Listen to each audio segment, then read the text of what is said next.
நண்பர்களுக்கு வணக்கம். பொதுவாகவே சின்ன சின்ன விஷயத்துக்கு மட்டும் டாக்டர்கிட்ட போகிறாங்க. அது என்னன்னு புரியல. டாக்டர் தான் நம்ம வீட்டில் பெரியவங்க சொன்னால் கேட்கவே மாட்டேங்கிறாங்க. ஆனால் டாக்டர்கிட்ட போய் சொன்னால் கேட்குறாங்க. நிறைய தப்புகள் பண்ணிகிட்ருக்காங்க. நிறைய தப்புகள் பண்ணுறதுக்காக சொல்லலை, நிறைய சம்பாரித்து கொண்டு போய் வீணாக கொண்டு போய் கொடுத்துட்ருக்காங்க.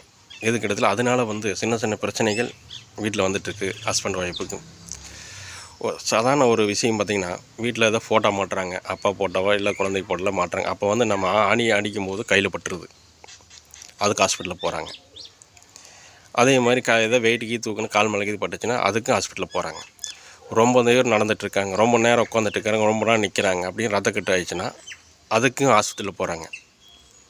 எதுக்கு இடத்துல ஹாஸ்பிட்டலுக்கு போகாதீங்க அப்படின்னு நான் சொல்ல வரேன். அதுக்கு தனித்தனியாக நான் சொல்கிறேன். இதுக்கு தான் ஹாஸ்பிட்டல் போகணுன்னு இருக்குது. இதுக்கெல்லாம் நம்மளே பார்த்துக்கலாம். மீண்டும் அடுத்த ஆடியோ சந்திப்போம். நன்றி, வணக்கம்.